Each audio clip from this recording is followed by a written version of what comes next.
dari jadwal yang telah ditentukan. Alhamdulillah ini segala puji wa puji untuk Allah Subhanahu wa taala di mana atas rahmat dan karunia juara kita pada hari dapat berkumpul dalam menyamakan persepsi, dalam saling bahu-membahu untuk menjadikan anak-anak didik kita menjadi anak-anak yang solih dan solihah dan lebih baik dari sebelumnya. Amin ya rabbal alamin.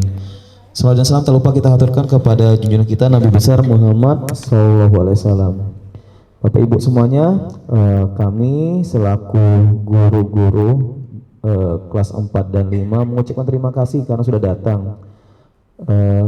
Bagi kami momen ini adalah momen yang penting. Kenapa? Karena kita biar bisa menyamakan persepsi, mengetahui hal-hal apa yang mungkin kami temukan di sekolah dan tidak ditemukan di rumah, atau mungkin sebaliknya ada di rumah dan tidak kami temukan di sekolah. Jadi biar kita saling bersinergi supaya anak-anak lebih baik lagi sebelumnya. Bapak Ibu, untuk mengawali acara kita dan biar menambah keberkahan acara kita pada pagi hari ini, mari kita buka acara kita dengan membaca lafaz basmalah. Bismillahirrahmanirrahim. Selanjutnya adalah pembacaan kalam ilahi yang akan dibacakan oleh Ustadz Rian. Kepada Ustadz Rian kami persilakan.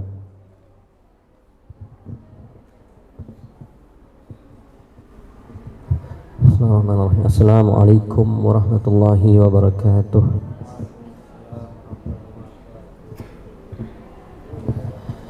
A'udzu billahi minasy syaithanir rajim. Bismillahirrahmanirrahim.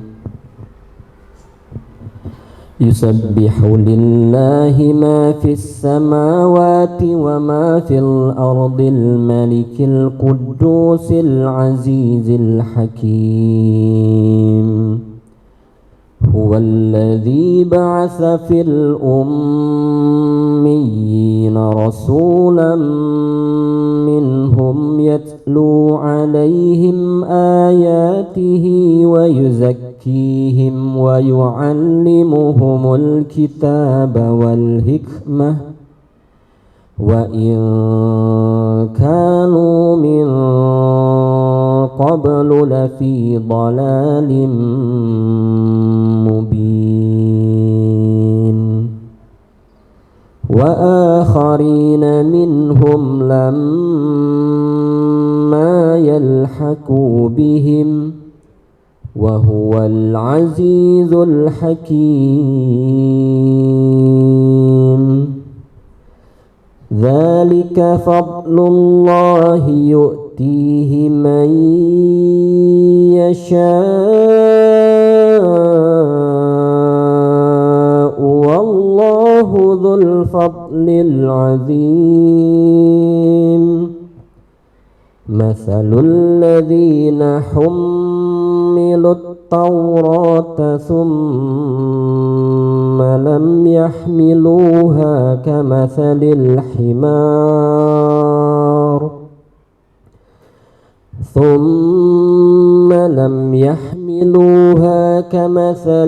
himar yahmilu asfara. Bi'sa mathalul qaumil ladzina kadzabu bi ayatillah wallahu la yahdil qaumadz zalimin. Wassalamualaikum warahmatullahi wabarakatuh. Baik, jazakallah kepada Ustadz Rian karena telah membacakan tilawah. Semoga menjadi energi kebaikan kita pada pagi hari ini. Bapak Ibu semuanya, setelah kita mendengarkan kalam ilahi yang dibacakan oleh Ustadz Rian tadi, kita akan mendengarkan tausiah dari Ustadz Ade Renggung. Kepada Ustadz Ade Renggung kami persilakan.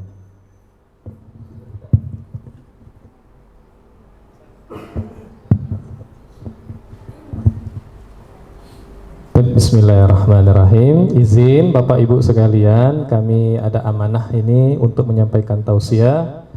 Assalamualaikum warahmatullahi wabarakatuh. Masya Allah, ramai sekali jamaah kita ya. Ada sekitar 300 atau 500 lah ini ya. Baik, kita ulangi lagi. Assalamualaikum warahmatullahi wabarakatuh.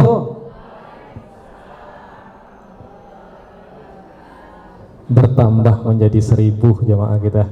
Alhamdulillah. Alhamdulillahi rabbil alamin. Nahmaduhu wa nasta'inuhu wa nastaghfiruh. Segala puji bagi Allah, kita hanya meminta pertolongan kepadanya, wa nastaghfiruh, dan memohon ampunan kepadanya.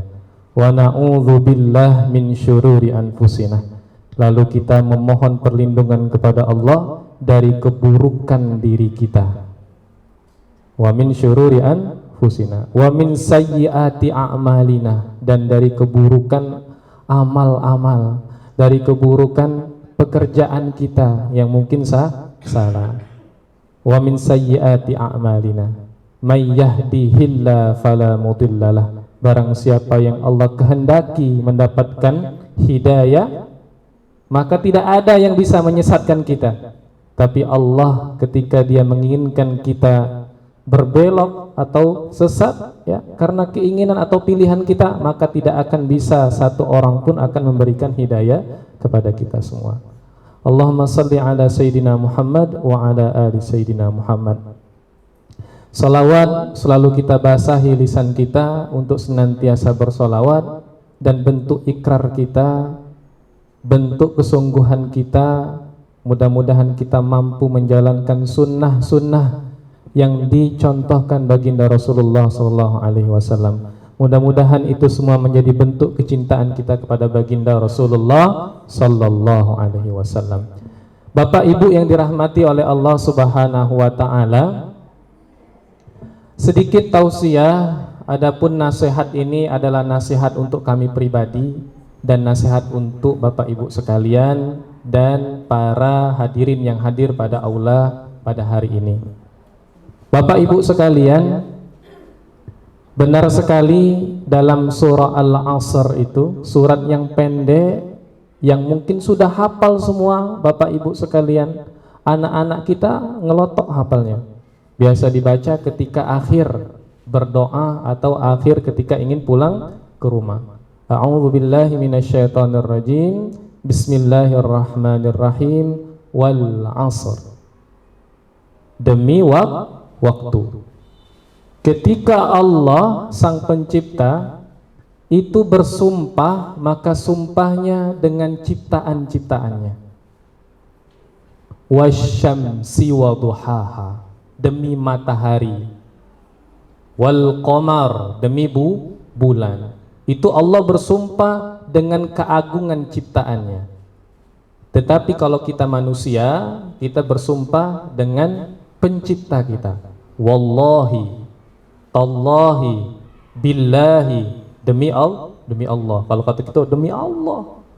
Padahal bersumpah itu kalau hal-hal kecil jangan ya, tapi kalau hal-hal besar yang memang itu urgen, maka kita bersumpah atas nama Allah Subhanahu wa taala. Maka Allah bersumpah dengan waktu. Penciptaan Allah salah satunya yang luar biasa adalah waktu. Waktu ini misteri Bapak Ibu sekalian. Kita dulu Pak Bu masih ingat, masih anak-anak ketika sholat sering dimarah-marahin, ayo sholat. Kalau sholat kita cepet-cepet, buru-buru, pelan-pelan sholatnya, kata orang tua kita dulu. Kalau kita main sore, pulang maghrib, oh itu jangan sampai itu ikat pinggang. Kalau kami dulu ikat pinggang Bu. Wah, Masya Allah, luar biasa. Nah sekarang lah jadi wong tua Bapak Ibu sekalian. Kira-kira waktu ini terasa cepat atau terasa lama? Cepat ya, Masya Allah, terasa cepat. Maka dalam ayat berikutnya dikatakan innal insana lafi khusr, manusia ini rugi. Siapa yang rugi? Yang tadi lalai dengan waktu. Maka jangan sampai waktu yang tersisa ini Bapak Ibu sekalian tambah melalaikan kita dari kehidupan dunia. maka sesungguhnya manusia semuanya, laki-laki, perempuan, bapak, ibu, ustadz, bunda, rugi semuanya. Akan tetapi di ayat berikutnya dikatakan illa, kecuali siapa yang tidak rugi itu. Nah ini mari Bapak Ibu sekalian, mudah-mudahan kita tidak termasuk orang-orang yang merugi. Siapa yang tidak merugi itu kata Allah? Illalladzina amanu, kecuali orang-orang yang beriman, wa amilus solihat, mengamalkan amalan yang saleh, wa tawasau bil haq, wa tawasau bis sabr. Maka Bapak Ibu sekalian, demi waktu yang berjalan begitu cepat ini, maka jadikanlah waktu ini sebagai bentuk kita memanfaatkan kehidupan ini. Karena kata Rasulullah SAW, kita manusia ini Bapak Ibu sekalian hanya berhenti sejenak di bawah pohon di pondokan kecil, berhenti sejenak dari perjalanan kita, maka berhenti sejenak di bawah pohon itu adalah kehidupan kita di dunia. Artinya sebentar. Perjalanan kita masih panjang. Perjalanan kita masih jauh. Maka bekal apa yang kita persiapkan? Amanu, beriman kepada Allah. Tentunya kita beriman kepada Allah bukan hanya saja kita yang beriman, tapi anak-anak kita yang kita tinggalkan beriman, berakidah kepada Allah Subhanahu wa ta'ala. Jangan sampai anak-anak yang kita tinggalkan malah tidak beriman kepada Allah Subhanahu wa ta'ala. Wa amilus salihat, mengerjakan amal-amal soleh. Kita buat kecintaan anak-anak ini cinta kepada Al-Quran, Bapak Ibu sekalian. Kalau Bapak Ibu Al-Quran ini mudah ya Bapak Ibu sekalian. Walaqad yassarnal Qur'ana lidzikr fahal mim muddakir. Mudah sekali Al-Quran ini untuk dipelajari. Tapi Allah menantang, fahal mim muddakir, adakah yang ingin mengambil pelajaran? Kalau berangkat pulang, kalau wali murid Al-Furqan ini pakai mobil kami lihat. Itu MP3 dihidupin Pak Bu, agar cinta mereka itu terhadap Al-Quran.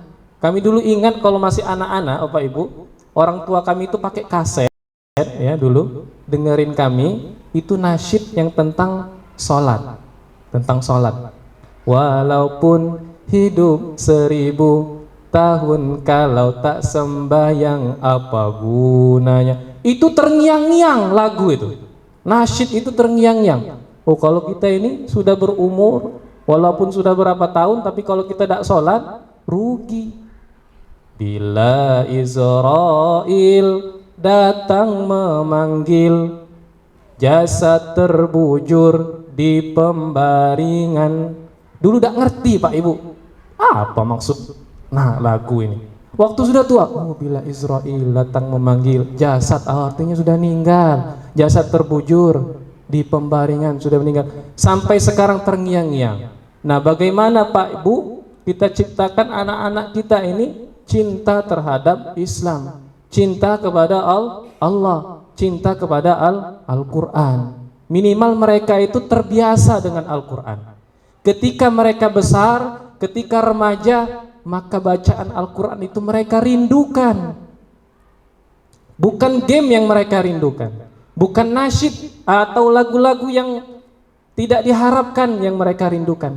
Kalau kami berangkat Pak Bu, kalau kami ini berangkat, kalau Bapak Ibu mungkin pakai roda 4, kalau kami pakai roda 2. Itu kami biasakan murojaah dengan anak yang duduk di depan kami itu. Murojaah dari hafalan kelasnya, surah Al-Alaq. Ayo Kak, kita ini anak soleh, siap, siap pula kata kami. Walaupun cepat siap katanya.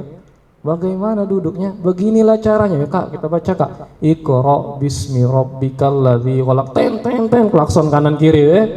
Kalau mobil tidak kedengaran, kedap suara. Beruntung Bapak Ibu bisa hidupkan MP3 ya. Jangan sampai sia-siakan waktu tersebut ya. Sampailah datang ke Al-Furqan, sampai surat Al-Fil, sampai surat Al-Quraisy ya.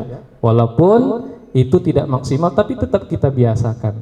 Kita buat cinta mereka terhadap Al-Quran.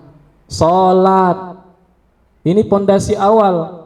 As-salatu imaduddin. Salat itu adalah tiang agama, maka biasakan anak-anak mulai dari umur 7 tahun. Kata Rasulullah, perintahkanlah anak kalian umur 7 tahun. Jangan dibiarkan, Pak, Bu. Ini perintah, ya. Perintahkan mereka sholat 7 tahun. Pokoknya kita perintahkan, ya nak, sholat. Yuk, udah azan, sholat. Namun kita merintahkan itu jangan sambil main HP. Nah, azan, dengar dah azan tuh. Oh, lihat apa? Sambil goleng. Wudhu, ayo wudhu lah, sholat. Tapi kita sambil goleng. Maka berikanlah contoh Bapak Ibu sekalian, ya, agar anak-anak ini menjaga sholat lima waktu. Nanti di umur 10 tahun, kalau sudah diperintahkan masih tidak mau, maka kita pukul, ya, pukul dengan kasih sayang tentunya. Jadi kita berikan contoh kepada anak-anak kita untuk selalu beriman kepada Allah, akidahnya lurus kepada Allah Subhanahu wa taala, amal-amalnya selalu cinta mereka terhadap amal soleh, baik Al-Quran, salat dan ibadah-ibadah lainnya. Wa tawasau bil haq wa tawasau bis sabr. Agar kita tidak rugi, jangan sampai nasihat dan pesan yang masuk di telinga kita, yang masuk di hati kita, kita tolak. Jangan sampai kita tolak. Baik pesan nasihat itu dari anak kecil, baik pesan nasihat itu dari orang yang mungkin derajatnya biasa-biasa saja, maka jangan ditolak nasihat itu, ya, agar kita menjadi orang-orang yang tidak merugi.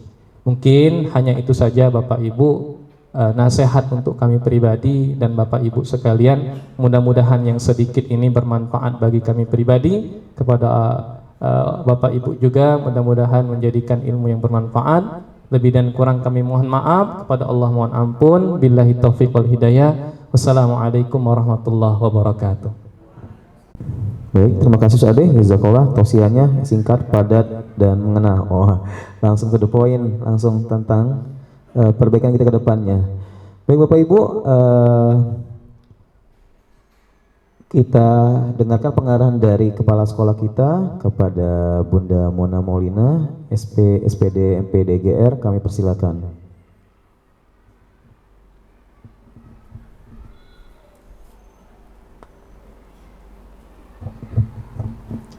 Baiklah, izin Bapak Ibu. Bismillahirrahmanirrahim. Assalamualaikum warahmatullahi wabarakatuh. Alhamdulillahilladzi anzala sakinata fi qulubil mu'minin liyazdadu imanan ma'a imanihim. Asyhadu an la ilaha illallah wa asyhadu anna Muhammadan abduhu wa rasuluh la nabiyya ba'd. Rabbi shrah li sadri wa yassir li amri wahlul 'uqdatam min lisani yafqahu qawli. Apa kabar Bapak Ibu semuanya? Kurang semangat. Apa kabar Bapak Ibu semuanya? Alhamdulillah, luar biasa. Allahu Akbar. Yang kami hormati Ketua Komite SDIT Al-Furqan Palembang, Ibu Rahma Ivani. Yang kami hormati Ketua Komite level 4 dan level 5, Ibu Nur Wahyuni dan Ibu Eli Rahman. Dan yang kami banggakan seluruh orang tua wali murid level 4 dan 5 yang rela menyempatkan waktunya untuk dapat hadir di pertemuan komite level 4 dan 5 ini, serta Dewan Guru SDIT Al-Furqan Palembang. Puji syukur kehadiran Allah Subhanahu wa taala, yang mana pada pagi hari ini, kesempatan pada pagi hari ini kita masih diberikan kesehatan, nikmat Islam, nikmat iman, untuk dapat hadir pada pertemuan komite level 4 dan level 5 yang penuh berkah ini. Salawat dan salam kita haturkan pada Nabi besar kita Muhammad Sallallahu Alaihi Wasallam, para keluarga serta para tabinya hingga akhir zaman. Bapak Ibu semuanya, yang pertama kami ingin mengucapkan terima kasih sebesar-besarnya, karena Bapak Ibu rela menyempatkan hadir tepat waktu, rela dengan kesibukannya yang luar biasa pada pagi hari ini tetap bisa hadir pada pertemuan komite, mau berkontribusi aktif dalam mendukung kegiatan sekolah, baik dari segi tenaga, dari segi waktu maupun segi pikiran. Salah satu bukti bahwa begitu besar perhatian Bapak Ibu terhadap perkembangan anak didik dan anak kandung kita sendiri. Bagaimana kedepannya mereka bisa menjadi anak-anak yang hebat. Itu adalah salah satu bentuk yang sangat luar biasa perhatian Bapak Ibu terhadap anak-anak didik dan anak-anak kita semua. Bapak Ibu yang dirahmati oleh Allah Subhanahu wa taala. Kita sangat tahu bahwa di kelas 4 dan 5 ini anak-anak kita memasuki usia 9, 10 bahkan ada yang 11 tahun. Usia di mana mereka berada pada fase perkembangan kognitif dan perkembangan sosial yang sangat penting. Saya yakin kenapa begitu sedikit hari ini yang datang, karena mungkin ada yang punya adik, ada yang punya kakak. Karena rata-rata orang tua wali murid yang ada di Al-Furqan adalah orang tua yang punya kakak, adik, 3 beradik atau mungkin ada yang 6 beradik pun di sini, atau malah dari sepupu, keponakan, nenek, kakek ya. Alhamdulillah mempercayakannya di Al-Furqan. Tapi kami Al-Furqan mengemas setiap fase perkembangan peserta didik itu berbeda-beda. Jadi mungkin di kelas 1 tidak ada tausiah seperti yang disampaikan oleh Ustadz Ade Renggung tadi. Sedikit tapi benar-benar mendalam. Kalau bahasa pembelajaran saat ini Bapak Ibu, pendekatan pembelajaran saat ini namanya deep learning yang lagi digaung-gaungkan oleh kementerian. Jadi yang disampaikan oleh Ustadz Ade Renggung tadi, nah udah hilang beliau karena langsung tes tahosus, tes seleksi tahfiz tahosus sekaligus tes seleksi untuk life skills tahfiz. Jadi beda Bapak Ibu. Kita menerapkan di sini ada life skill tahfiz dan tahfiz tahosus. Kalau life skill tahfiz fokus kepada lomba-lomba. Tapi kalau tahfiz tahosus fokus kepada capaian percepatan hafalan Al-Qur'an. Jadi udah ngilang nih. Jadi izin tadi Ustadz Ade Renggungnya. Jadi Bapak Ibu, walaupun punya adik, punya kakak, maka kemasan yang kami tampilkan juga akan berbeda-beda. Karena di fase 4 dan 5 ini adalah fase di mana proses peralihan. Mereka memasuki fase B namanya. Kalau di dalam kurikulum pendidikan anak-anak kelas 1-2 itu fase A. Tapi kalau anak kelas 3-4 itu memasuki fase B. Dan kelas 5 dan 6 itu memasuki fase C. Secara capaian pembelajarannya pun berbeda-beda. Dan capaian perkembangannya juga berbeda-beda. Anak generasi yang sekarang ini adalah anak generasi alpha. Yang mana mereka memiliki daya ingin tahu yang sangat tinggi. Makanya kalau bahasa kita tuh kepo, ya, kepo banget sih nak. Ya karena memang usia anak kita yang memasuki tergolong ke dalam generasi alpha adalah anak-anak yang memiliki rasa ingin tahu yang sangat tinggi. Itu yang pertama. Mereka juga anak-anak yang lahir pada era digital ini, anak-anak yang ingin menyukai sesuatu yang praktis, nggak mau yang buat ribet. Kalau kita dulu ngitung matematika itu mau perkalian sampai ke bawah, 3 angka, 4 angka, bahkan 10 angka pun kalian Bapak Ibu sanggup ngalinya tanpa kalkulator atau tanpa HP. Tapi anak-anak saat ini adalah anak-anak praktis, dan itu harus kita akui karena memang mereka lahir di era digital dan teknologi yang sangat pesat. Itu yang pertama. Jadi jangan pernah merasa kenapa begitu berbeda. anak perkembangan di usia saat ini pasti akan berbeda. Jadi anak-anak di usia 9 sampai 11 tahun ini adalah anak-anak usia yang butuh pendampingan yang sangat ekstra dan cermat. Kita sebagai orang tua dan guru harus berkolaborasi secara aktif. Bagaimana kita bisa mengarahkan mereka kepada potensi diri mereka untuk melakukan perbaikan-perbaikan. Oleh karena itu, Al-Furqan saat ini fokus kepada pengembangan potensi peserta didik secara keseluruhan. Dengan apa? Dengan kami menyediakan, memfasilitasi 24 life skill yang sifatnya bersifat seleksi.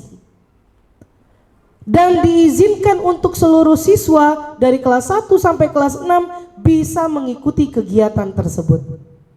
Oleh karena itu, Bapak Ibu memang kalau melihat di grup komite sangat banyak sekali. Kadang bingung nak baca yang mana. Oleh karena itu, grup kelas kita tutup aksesnya supaya tidak ada terima kasih Bunda, terima kasih Ustadz dan seterusnya. Karena kalau 32 wali murid yang membalas terima kasih, maka informasi yang penting tadi akan hilang. Maka di SD secara akses untuk membalas WA guru itu kita tutup. Khawatirnya tertutupi juga informasi-informasi penting yang disampaikan oleh guru kelasnya. Itu Bapak Ibu. Jadi kita menyediakan 24 life skill yang mungkin sudah ada dari sebelumnya, tapi tahun ini kita lebih perkuat lagi. Untuk life skill apa yang Bapak Ibu tertarik untuk anaknya, silakan didaftarkan ke wali kelasnya. Selain itu juga kita menyiapkan 23 ekskul. Jadi ada kurang lebih 50 potensi, 50 minat bakat anak-anak kita fasilitasi. Baik berupa pengembangan. Jadi Bapak Ibu yang tertarik untuk mengembangkan anaknya dari berbagai bidang, silakan. Kalau anaknya tuh sanggup ikut 10.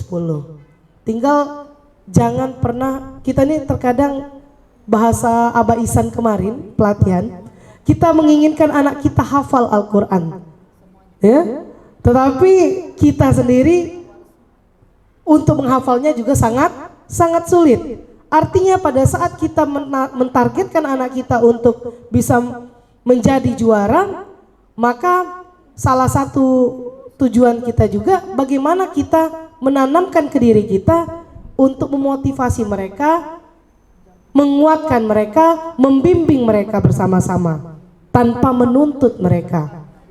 Oke Bapak Ibu ya. Jadi Al-Furqan menyediakan life skill dan ekskul. Yang kedua, di kelas 45 ini akan mulai diberlakukan rekapitulasi penilaian Lager-Clapper. Artinya anak-anak harus sudah mulai serius dalam mempersiapkan akademiknya. Karena di tahun kelas 4 dan kelas 5 ini sudah mulai ada include nilai untuk ijazah mereka, include nilai Lager-Clapper mereka. Jadi kalau nilai mereka kecil, artinya secara rekapitulasi untuk ijazah mereka nanti di kelas 6 juga akan berlaku. Oleh karena itu kita sudah mulai serius mempersiapkan akademiknya dari sekarang di kelas 4, 5, dan 6. Makanya di kelas 4, 5, dan 6 ini sudah akan mulai memberlakukan belajar. Ada yang belajar malam, yang namanya naik study club khusus kelas 5 dan 6. Kalau kelas 4 ada yang diwajibkan yang namanya nanti perjusa, perkemahan Jumat, Sabtu, dan pramuka. Kalau 4, 5, 6 sudah ada pramukanya. Dan kami sangat berharap ada kerjasama yang baik antar orang tua dan siswanya. Karena pasti akan dijemput lebih akhir. Itu yang kedua Bapak Ibu. Yang ketiga, di tahun ini kami mulai memberlakukan program yang baru namanya program POS, Pekan Olahraga Sekolah. Pekan Olahraga Sekolah ini dikemas dalam bentuk pekan olahraga kecil yang menyerupai pekan olahraga nasional. Apa saja yang dilombakan? Karate, taekwondo, catur, pencak silat, kemudian atletik, futsal, dan berbagai jenis lomba lainnya, serta olahraga ceria. Olahraga yang ceria kita konsep seperti kegiatan benteng Takeshi, ya. Atau bahasa umumnya outbound mini yang dilakukan di Al-Furqan. Tapi outbound yang besar akan tetap dilaksanakan oleh anak kelas 1 dan kelas 4 saja. Karena untuk 2, 3, 5, dan 6 maka konsep pembelajarannya adalah berupa POS tadi, Pekan Olahraga Sekolah. Jadi Pekan Olahraga Sekolah ini insya Allah akan digelar nanti pembukaannya di hari Senin nanti. Silakan bagi Bapak Ibu yang ingin berpartisipasi untuk hadir melihat pembukaannya, sekaligus ikut lomba orang tua dan komitenya itu di hari Senin.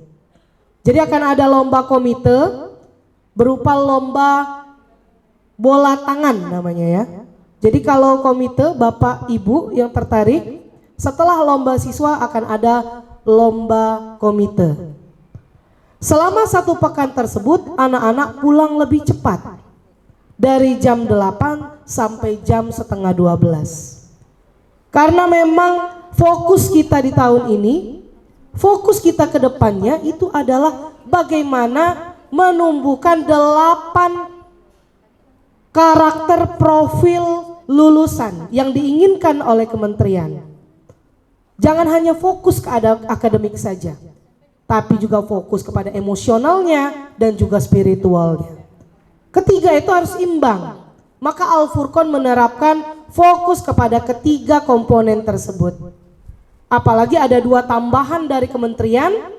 Jadi acuan kita itu Bu, kalau pendidikan ini adalah acuannya kepada tujuan pendidikan nasional nomor 20 tahun 2003. Jangan sampai kita melenceng kepada tujuan-tujuan yang lain. Karena tujuan pendidikan nasional yang ingin dicapai adalah untuk mencerdaskan, bukan hanya cerdas secara akademik, tapi juga secara akhlak dan juga imannya. Itu yang paling penting. Oleh karena itu, Al-Furqan targetannya bukan hanya anak itu cerdas di segi akademik saja, tapi bagaimana mereka mempunyai akhlak yang mulia, iman yang bagus, akidah yang bagus. Oleh karena itu kita nyiapin ada TK, ada SD, ada SMP, ada SMA. Yang kurang ini Universitas Al-Furqan. Apa tujuannya? Untuk melakukan pendidikan yang secara istimror atau berkelanjutan. Biar Bapak Ibu nggak bingung-bingung lagi milih sekolah. Dari TK masukin ke SD, dari SD masukin ke SMP, SMP Al-Furqan, dan dari SMP Al-Furqan masuk SMA Al-Furqan. Karena program yang kami canangkan semuanya sama. Kalau ada tidur siang, maka di SMP pun kita memberlakukan tidur siang.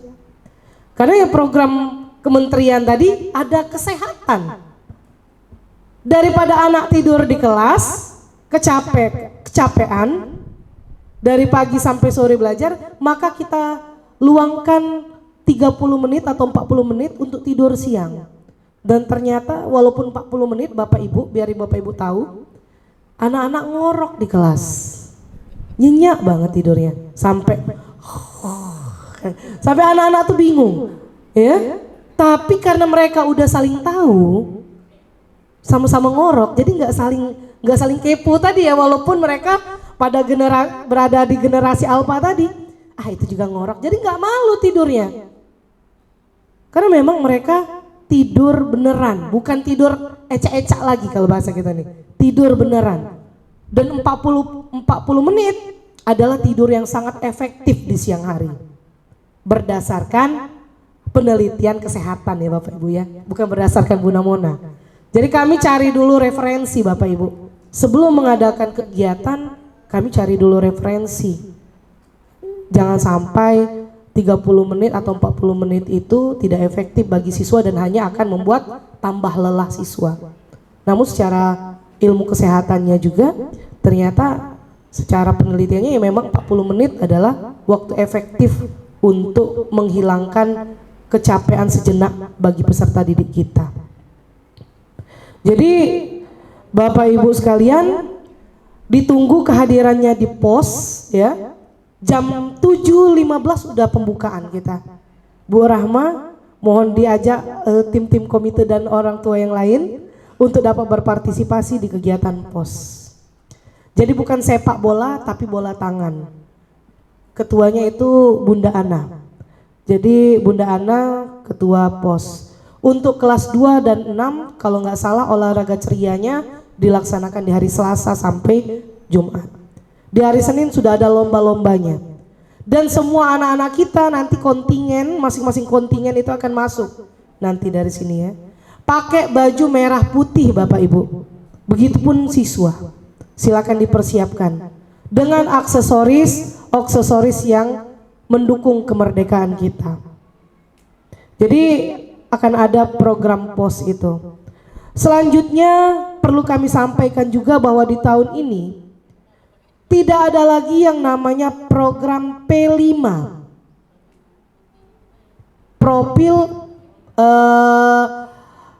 Project Profil Penguatan Pelajar Pancasila. Tidak ada lagi namanya P5. Tapi berubah nama, bukan hilang ya Bapak Ibu ya, berubah nama. Namanya co-kurikuler. Jadi Bapak Ibu, kalau ada gelar karya co-kurikuler, bukan hilang, tapi ganti nama. Tidak ada lagi tapi P5 itu. Yang ada namanya co-kurikuler.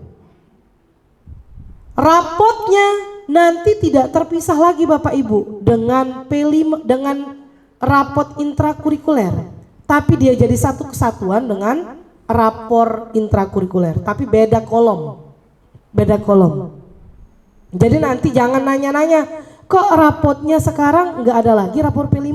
Iya, karena rapor P5 sekarang sudah dikonsep oleh kementerian itu menjadi gabungan dengan rapor intrakurikuler, tapi beda kolomnya.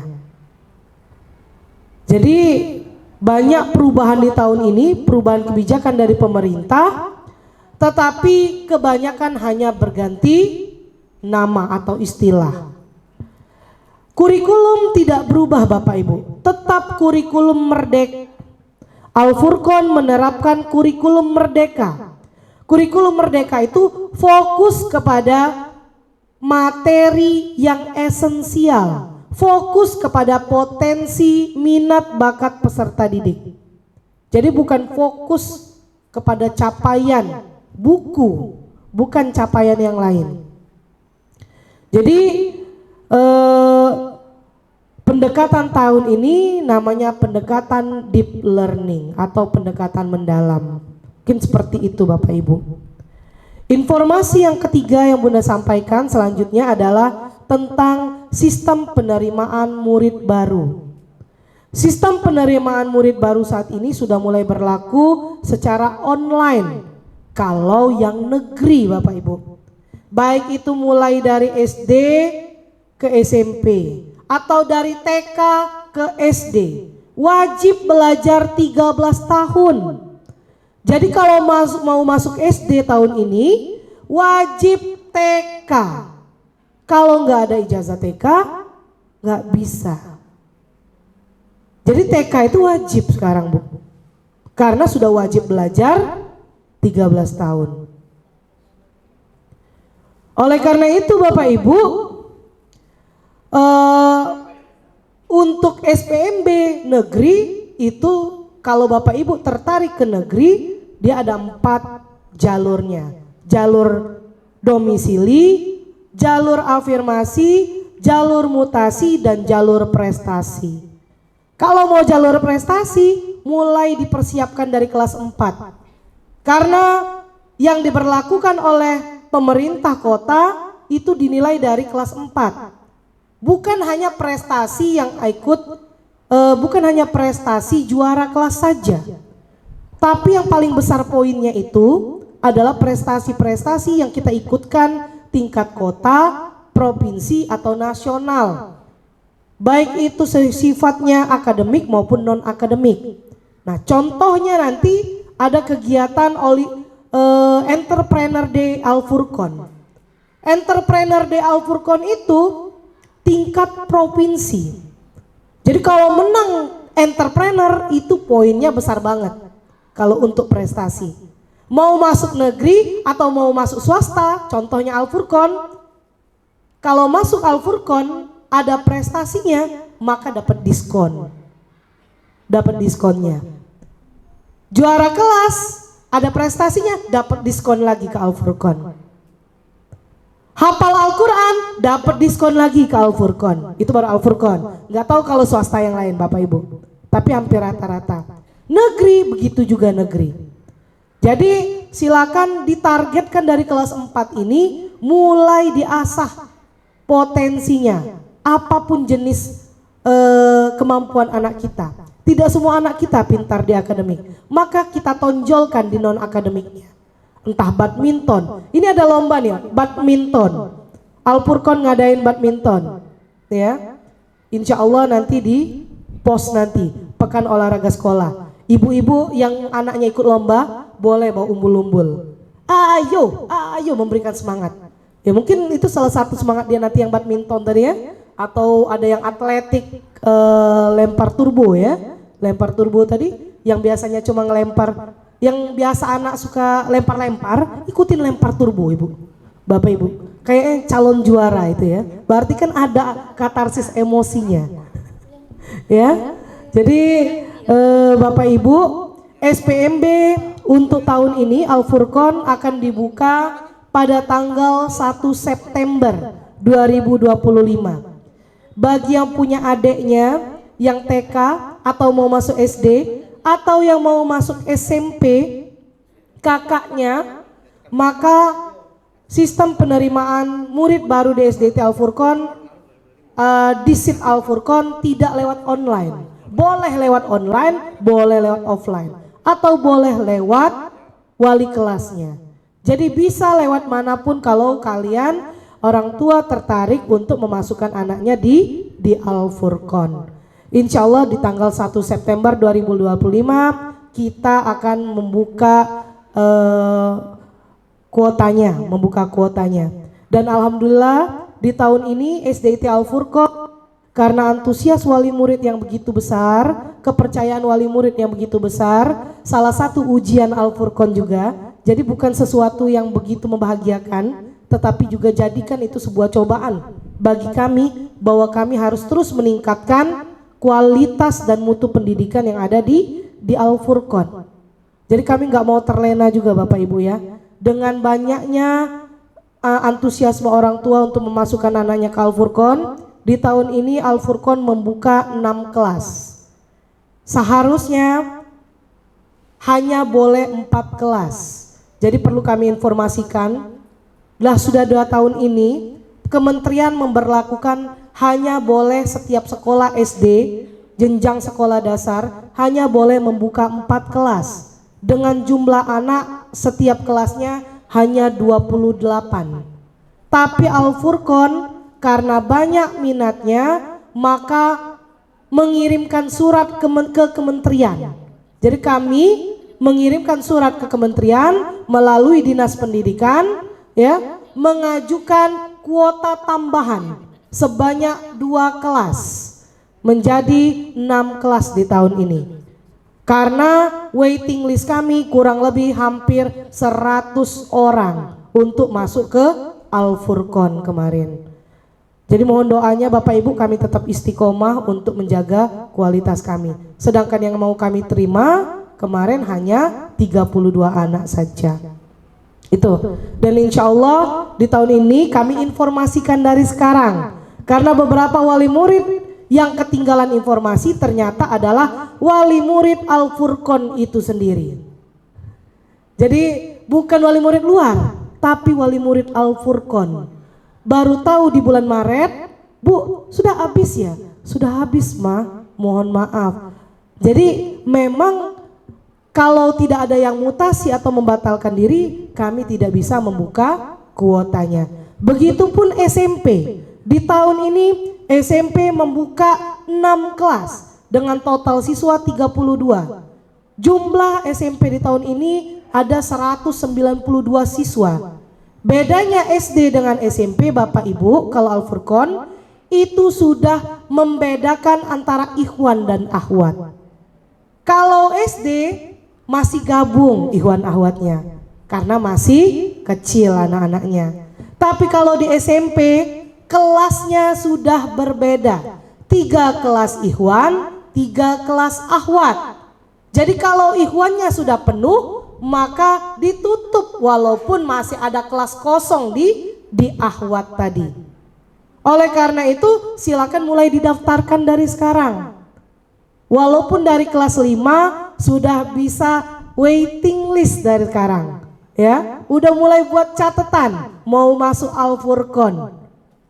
Karena kayak kami ini aja yang 2026 2027 alhamdulillah sudah banyak yang waiting list di kantor. Jadilah ngenjuk ke namo walaupun belum bukaan nanti di bulan September. Karena apa? Kami ingin tetap orang tua wali murid Al-Furqan lah yang jadi nomor 1 sasaran kami. Itu saja dari Bunda Mona. Terima kasih banyak. Dan yang tertarik juga memasukkan anaknya ke TK, insya Allah TK kita sekarang sudah TK berasa hotel ya Bapak Ibu ya. Ya, mantan bekas hotel kan. Jadi makanya TK berasa hotel tadi. SMA-nya juga ada. Targetan SMA-nya pasti lebih kepada universitas ya Bapak Ibu ya. Itu saja dari Bunda Mona. Terima kasih banyak atas dukungannya, partisipasinya. Semoga kita dapat berkolaborasi dengan baik sampai anak tamat di Al-Furqan. Demikian dari Bunda, mari sama-sama kita berkolaborasi membentuk generasi ahli fikir, ahli zikir, dan ahli ikhtiar. Demikian, wassalamualaikum warahmatullahi wabarakatuh.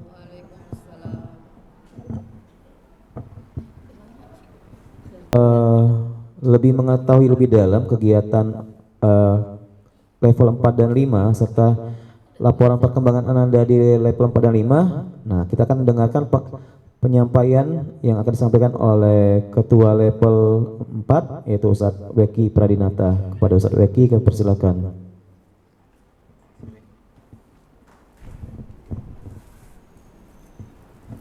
Bismillahirrahmanirrahim. Assalamualaikum warahmatullahi wabarakatuh. Kami mohon izin Bapak Ibu duduk di sini untuk menyampaikan berhubung masih kurang fit, khawatir nanti kalau saya berdiri lain lagi yang diurus nanti. Ya. Jadi sebenarnya apa yang disampaikan Bunda Mona adalah sudah sebagian besar dari kegiatan yang dilaksanakan di kelas 5 serta bagaimana perkembangan dari Ananda di kelas 4 dan 5. Nah, ini kami sampaikan sedikit saja sebagian besar kegiatan yang sama yang dilaksanakan oleh kelas 4 dan 5 karena kita pertemuannya gabung 4 dan 5, maka kami sampaikan kegiatan yang sama. Yaitu pertama ada MHQ atau wisuda tahfiz. Ini rutin dilaksanakan setiap tahun. Diadakan seleksi dalam 3 tahapan yang tahun kemarin sudah dilaksanakan, insya Allah nanti di bulan September ya wisuda, Oktober wisuda untuk yang tahun kemarin. Kemudian ada kelas tahfiz takhusus, tadi sudah disampaikan Bunda Mona juga, sekarang sedang tahap seleksi untuk di kelasnya. Tentunya kriteria-kriterianya sudah disampaikan juga bahwa jika Ananda dari luar takhusus ingin masuk ke takhusus, maka perlu ada capaian target yang menyamai kelas takhusus yang akan diikuti, seperti itu. Nanti penjelasannya mungkin lebih dalam kepada guru tahfiz yang sudah melakukan seleksi. Kemudian ada pramuka dan perjusah. Nah, di kelas 4 ini dimulai pramukanya Jadi ada kegiatan baru untuk kelas 4. Kalau kelas 5 tahun kemarin sudah ikut di kelas 4. Pramuka ini merupakan ekskul wajib ya, steady ya. Ekskul wajib bagi siswa kelas 4 dan 5. Sebenarnya kalau di JSIT itu diwajibkan dari kelas 1 sampai kelas 6 di JSIT. Kebetulan di tahun kemarin kami mengikuti pelatihan pembina pramuka JSIT, itu disampaikan demikian. Namun diberikan keleluasan kepada sekolah untuk melaksanakan sesuai kemampuannya dulu, seperti itu. Jadi ada keringanannya di situ. Maka kita untuk saat ini mampu di level 4 dan 5 saja terlebih dahulu. Mungkin ke depan bertahap akan kita kembangkan lagi. Di sini kami gabungkan dengan perjusa dan perjusa. Artinya dua kegiatan ini kegiatan berkesinambungan Bapak Ibu. Berkesinambungan. Kenapa demikian? Karena seperti ini. Beberapa kejadian pernah dilaksanakan, anak-anak tidak mau, dalam tanda kutip, tidak mau ikut pramuka, tetapi mau ikut perjusa saja. Dibolehkan nih Bapak Ibu, dibolehkan oleh sekolah. Al-Furqan tidak melarang itu, tidak melarang. Tetapi pada saat kegiatan perjusa, anak-anak bingung, apa yang harus saya lakukan? Karena tidak tahu materi pramukanya apa, seperti itu. Maka kami menghimbau minimal kalau ikut ekskul lain ada 1 kali ikut pramuka, 2 kali ekskul lain, seperti itu. Jadi setidaknya mengikuti kegiatan beberapa kali saja, seperti itu. Karena hari Jumat kan ada ekskul bela diri 3, ada komputer 1, jadi ada 4 ekskul lagi yang bisa diikuti. Nah karena itu kan semuanya berbayar, jadi kalau nggak diikuti udah daftar sayang. Kalau pramuka gratis, nggak berbayar, seperti itu. Jadi kami misalkan dalam 3 pekan, 1 pekannya pramuka, 2 pekannya ekskul, seperti itu. Itu himbauan dari kami saja. Untuk pilihannya kembali kepada Bapak Ibu semuanya. Karena terkait dengan nanti pelaksanaan perjusa. Insya Allah kelas 4 di akhir Oktober perjusanya ya. Akhir September. Oh ya, akhir Oktober atau awal September nanti perjusa di kelas 4. Kemudian ada kunjungan edukatif ya, sudah biasa kita laksanakan. Kalau kelas 4 sudah kami programkan, sudah kami jadwalkan insya Allah tanggal 20 Agustus nanti Bapak Ibu kelas 4 kami beritahukan sekarang sebelum suratnya menyusul nanti 20 Agustus kelas 4 akan kunjungan edukatif ke PDAM Tirta Musi yang ada di Rambutan. Kita akan melihat bagaimana proses daur air dari Sungai Musi yang butek menjadi air jernih yang dikirim ke rumah-rumah kita. Kemudian ada renang nanti kelas 5 di tanggal 27 dan 29 masih di bulan Agustus juga. Dan tadi Entrepreneur Day akan kita laksanakan pada tanggal 29 September. Nah ini termasuk kegiatan baru untuk anak-anak kelas 4. Kenapa kami bilang baru? Karena anak-anak kelas 4 di tahun ini akan melaksanakan aktivitas jual beli, akan membuka stand sendiri, akan belajar berwirausaha, bagaimana mempromosikan jualan mereka. Kalau kelas 5, kelas 4 kemarin sudah mencoba, tapi kelas 4 tahun ini akan hal yang baru. Maka kami sangat membutuhkan dukungan dari Bapak dan Ibu semuanya agar anak-anak mampu, berani dan mandiri dalam setiap kegiatan-kegiatan yang baru ini. Ini terkait kegiatan yang umum. Dan masih banyak kegiatan lain Bapak Ibu yang mungkin di kelas 5 dilaksanakan, di kelas 4 tidak, di kelas 4 dilaksanakan, di kelas 5 tidak. Maka tidak kami tampilkan di sini agar kita dapat membahas materi yang sama terlebih dahulu. Kemudian selanjutnya ini temuan di awal tahun ajaran baru, di awal tahun Bapak Ibu ya. Bukan kedepannya tadi kami tidak tahu apa yang akan kami temukan lagi. Yang pertama, awal masuk anak-anak kelas 4 dan 5 masih banyak yang ditemukan tidak menggunakan daleman jilbab. Jadi rambutnya masih keluar. Di kelas 4 dan 5 sudah dimulai dibiasakan anak-anak menggunakan daleman jilbab dan manset. Tuh untuk yang akhwat udah diwajibkan tuh, udah ada aturannya dari program keislaman untuk membiasakan diri. Kemudian kuku panjang di awal masuk. Kuku panjang. Kami tes Bapak Ibu. Kami sediakan di kelas saya, alhamdulillah 4 Ibnu Umar tuh 3 pemotong kuku. Jadi hari Jumat kami berikan yang panjang kukunya. 15 menit kami tunggu nggak masuk. Kami panggil, sudah potong? Belum. Kenapa? Nggak bisa potong kuku Ustadz. Allahu Akbar. Kelas 4 Bapak Ibu, nggak bisa potong kuku. Nah ini perlu perhatian kita Bapak Ibu. Kalau sekarang kan mudah, penjepit ada ya. Zaman kita dulu mungkin saya masih menggunakan silet untuk potong kuku Bapak Ibu. Pakai silet. Itu susahnya minta ampun tuh. Udah takut luka, bisa-bisa ya segitulah. Nah sekarang udah ada penjepit. Nah kami mohon bantuan dari Bapak Ibu di rumah, jika bisa dibiasakan diajarkan anak-anak menggunakan pemotong kuku seperti itu ya. Kemudian ada pena dan pensil, itu isinya dikeluarkan, kemudian pensil ditipak-tipak. Nah itu lebih kepada fokus Ananda di kelas kalau kami lihat. Kenapa? Karena tadi mereka mungkin belum terlalu nyaman di kelas untuk belajar, jadi cari kegiatan lain, isi pena dikeluarin, nanti nggak bisa digunakan lagi. Ini temuan kami di awal. Kemudian temuan lain yang belum sempat kami foto, rambut Ananda masih panjang, yang ikhwan gitu ya. Jadi kami mohon juga perhatian dari Bapak Ibu di rumah bantuannya. Selanjutnya poin penunjang aktivitas belajar. Ini kami rangkum saja. Yang pertama kesiapan belajar, kemudian target capaian BBQ, controlling gadget, fase perkembangan dan perizinan sekolah.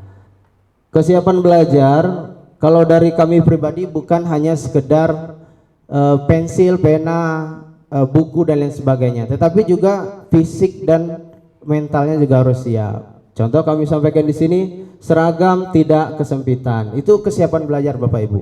Jika belajarnya dengan kondisi baju yang sudah kalau bahasa kita kancingnya nak tebetet, itu kan mengundang tawa dari temannya lah, maka mentalnya tidak akan nyaman. Dia tidak akan merasa enak di kelas. Jadi merasa saya dibully.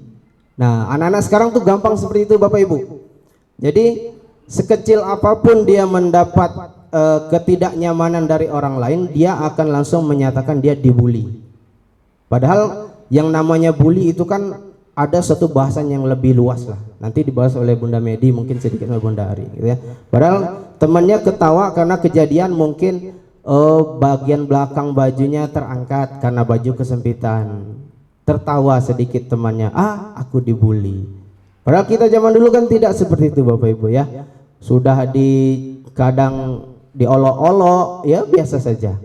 Nah inilah perkembangan anak zaman sekarang berbeda dengan kita zaman dahulu. Maka penting bantuan dari kita sebagai orang tua untuk mempersiapkan baik dari fasilitas ataupun mentalnya. Kemudian ada pembiasaan kemandirian tadi, potong kuku, kemudian penampilan sesuai aturan. Mungkin ada yang menggunakan jilbab tidak sesuai standar sekolah, temannya jilbab sekolah biasa, mungkin dia pakai jilbab yang untuk jalan-jalan tapi warnanya putih, kalau hari Senin atau hari lain warnanya sama. Terkadang memancing juga dari teman-teman lain untuk ya membicarakan lah seperti itu. Jilbab kamu ngapa beda? Kadang seperti itu. Itu terkadang anak-anak secara tidak langsung dia tidak nyaman tapi tidak menyampaikan. Hanya memendam, nanti lama-lama baru kita terasa akibatnya seperti itu. Kemudian uang jajan tidak berlebihan. Kenapa kami sampaikan uang jajan juga termasuk dalam kesiapan Bapak Ibu? Di sekolah Al Furqon kita ini diberikan standar uang jajan 20.000. Untuk apa? Menghindari yang pertama, jika dibawa berlebihan bisa jadi kehilangan uang.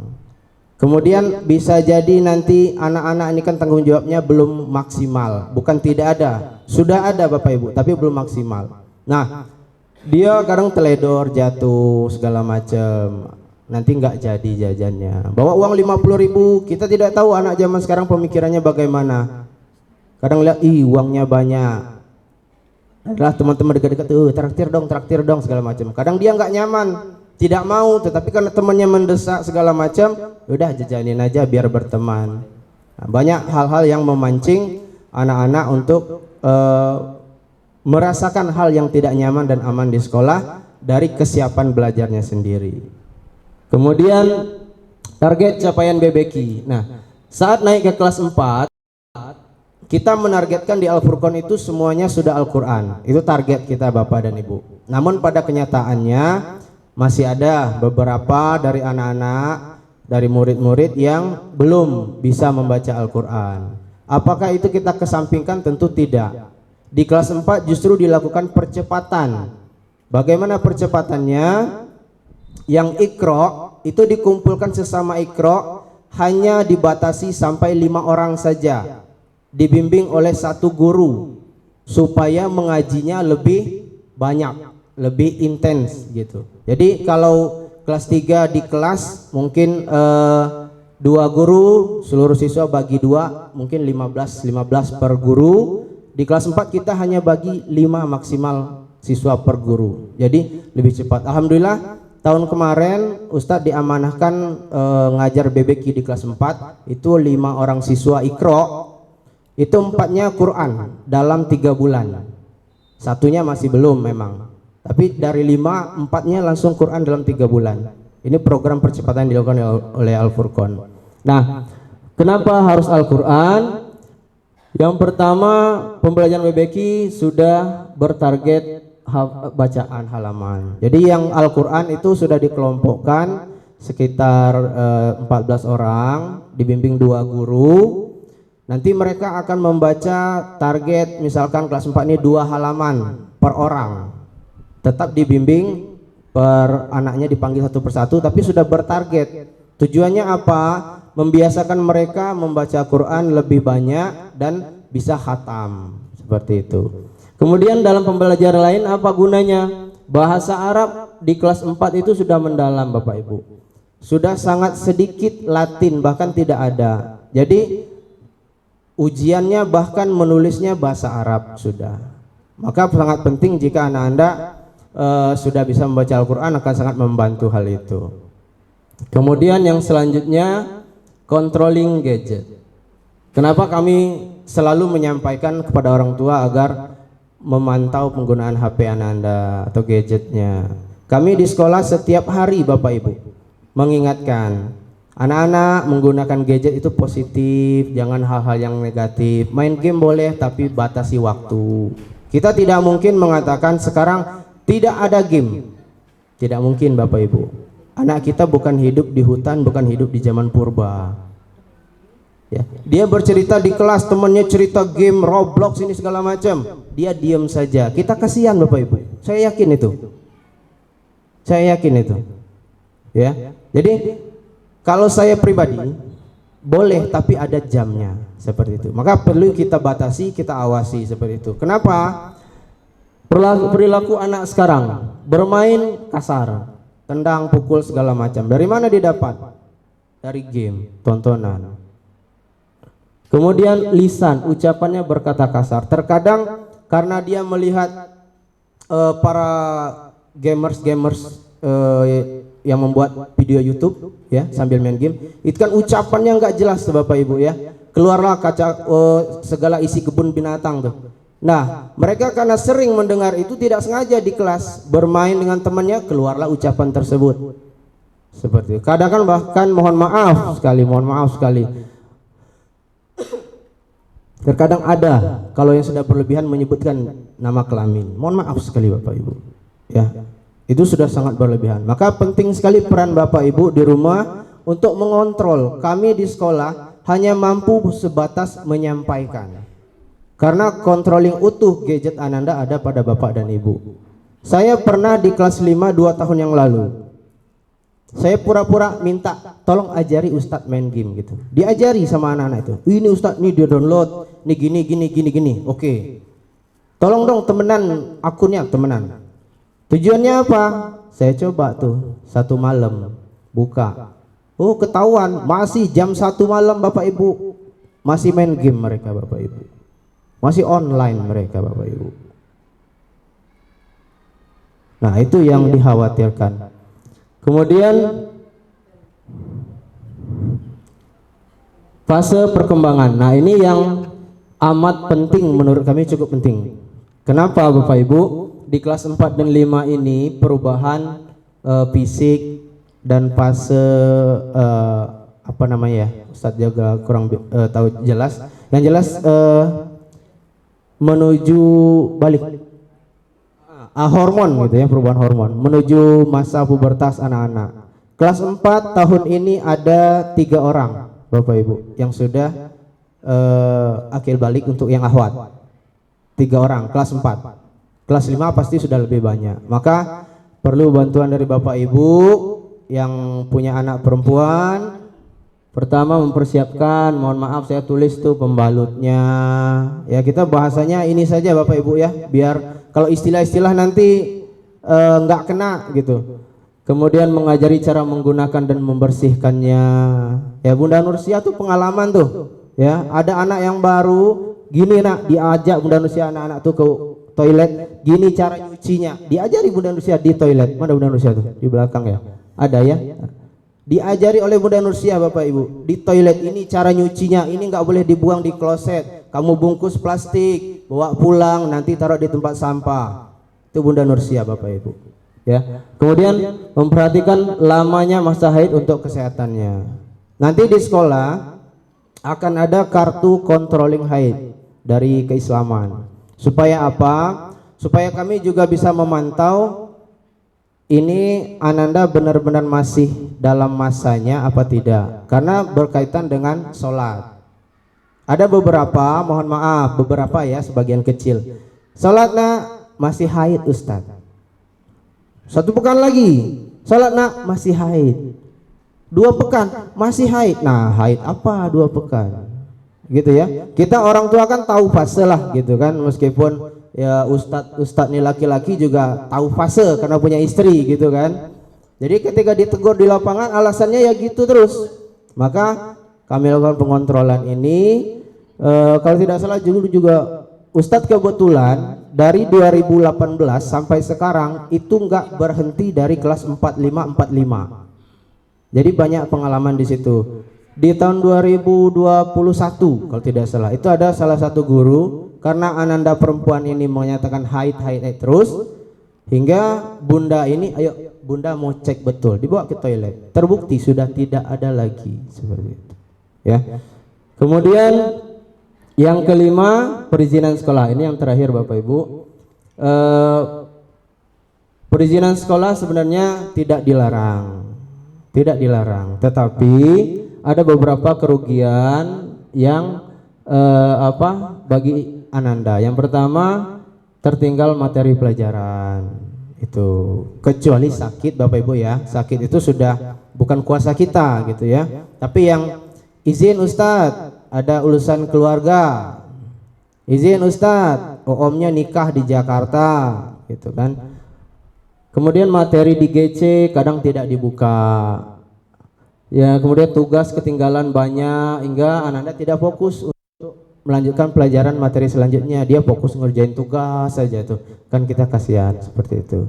Nah prosedurnya, jika 1-3 hari cukup mengabari wali kelas, boleh telepon atau WA, tidak apa-apa, insya Allah diterima izinnya kalau memang urgent seperti itu. Nah, lebih dari 3 hari maka wajib melampirkan surat bertanda tangan orang tua. Misalkan mau umroh, ya nggak apa-apa gitu kan, memang kondisinya seperti itu. Kalau sakit sedapat mungkin ada surat dari dokter, tidak, alhamdulillah. Semoga anak-anak kedepannya lebih baik, bisa mengikuti pelajaran dengan sebaik mungkin. Apa hasil yang kami harapkan dari pertemuan ini? Yang pertama, sekolah dapat memberikan pemahaman yang sesuai bagi kebutuhan orang tua dalam mendampingi anak-anak. Semoga apa yang kami sampaikan, baik dari Bunda Mona tadi, apa yang kami sampaikan barusan, cukup memberikan pemahaman bagi Bapak dan Ibu tentang perkembangan anak di sekolah, bagaimana yang harus dilakukan. Nanti juga insya Allah ada sesi tanya jawab ya, Ustaz Riza ya. Ada ya. Kemudian Yang kedua, harapan kami orang tua mampu bersinergi dengan program dan aturan kedisiplinan yang diterapkan di sekolah. Contohnya seperti ini. Misalkan Ananda sudah 3 pekan diingatkan tentang rambut yang panjang, maka dilakukan pendisiplinan. Kami mohon didukung, jangan lantas sekolah ini dikit-dikit potong rambut, dikit-dikit potong rambut. Nah, itu artinya kan tidak bersinergi kita. Padahal kami membiasakan untuk kedisiplinan. Memang dalam belajar rambut panjang tidak menyebabkan bodoh, tidak mengganggu, tidak. Tetapi kita belajar disiplin. Siapa tahu nanti mau jadi tentara. Apakah tentara boleh rambut panjang? Akan seperti itu. Tujuan kita ke depan, Bapak Ibu. Kemudian yang terakhir, murid dapat mengikuti pembelajaran akhlak maupun akademik dengan nyaman dan aman serta penuh dengan semangat. Mungkin itu saja Bapak Ibu yang dapat kami sampaikan, singkat, insyaallah nanti boleh diperdalam melalui sesi tanya jawab. Mungkin beberapa kegiatan yang mau ditanyakan silakan. Kami akhiri, wassalamualaikum warahmatullahi wabarakatuh.